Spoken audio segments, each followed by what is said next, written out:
House Republicans introduced a budget resolution on Wednesday that asked the Energy and Commerce Committee to find $880 billion in savings. The senior director of federal budget policy at American Progress, Bobby Kogan, has raised concerns stating for energy and commerce, it's mathematically impossible to achieve $880 billion in savings if you don't cut Medicaid or Medicare. There's not enough money they have jurisdiction over. Republicans say they're not cutting Medicare, so that means they're cutting Medicaid. Medicaid currently provides health coverage to nearly 80 million of the most vulnerable Americans. Republicans aim to pass a requirement that Medicaid beneficiaries be required to work, volunteer, or log education hours to qualify for health coverage. This would reduce federal spending by $109 billion and cause at least 1.5 million people to lose their coverage, often the only safety net preventing the most vulnerable of our population from crisis, including the elderly, disabled, pregnant people, and children. According to Anthony Wright, the executive director of Family USA, the sheer size of the proposed cuts means millions of Americans losing their coverage, hospitals and clinics plunged into budget shortfalls, and healthcare services we all depend on being eliminated.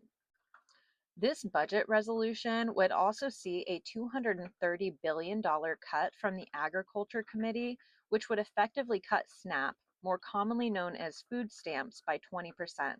This would continue to pull the rug out from under the most vulnerable people in the US, as Democrats slam the resolution as taking from the poor to benefit billionaire donors and wealthy corporations. As of July 2024, Medicaid was the primary payer for 63% of nursing facility residents. Medicaid is a key source of coverage for long term care and helps fill gaps in Medicare coverage. So while Republicans claim they will not cut Medicare, by cutting Medicaid, they will effectuate the same outcome for those dependent on it for not only their health care, but for their housing. Medicare doesn't usually cover long term care, only up to 100 days in a skilled nursing facility.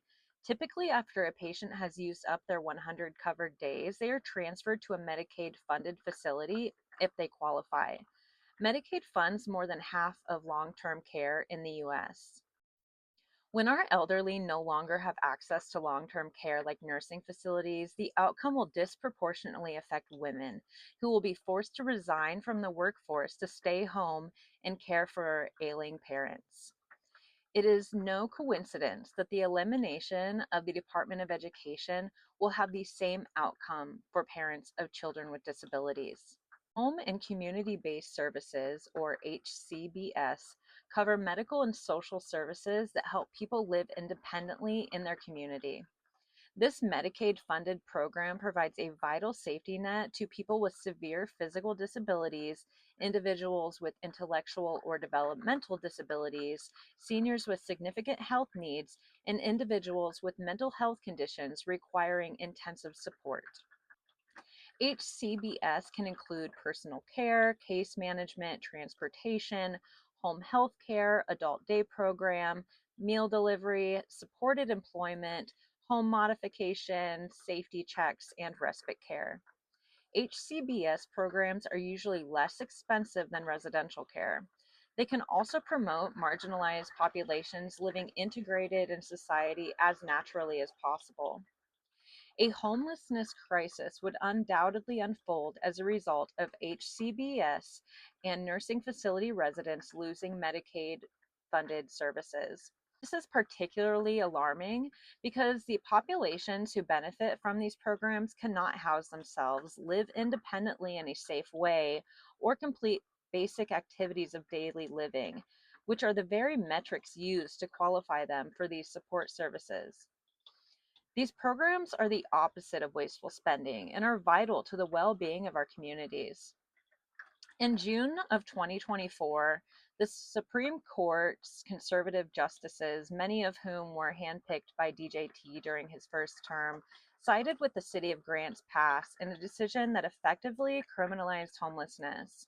This ruling enforces rules prohibiting unhoused populations from camping on public property, even when there are no shelter beds available, and does not constitute cruel and unusual punishment.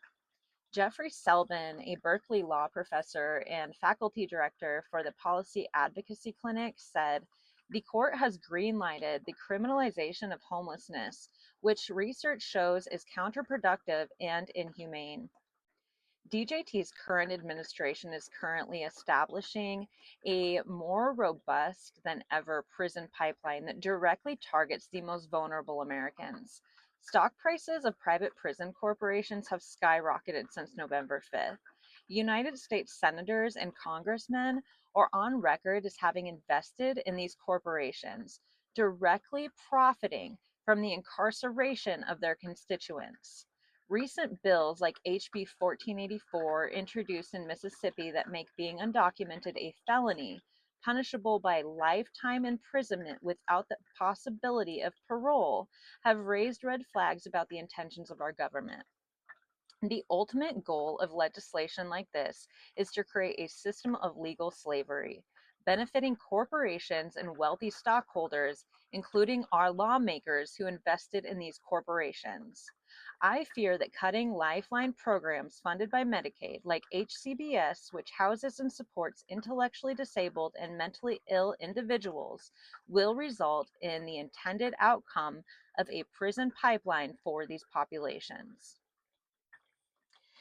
If you think this information is important, please like and share this video. The reach of my content has unfortunately been less and less lately.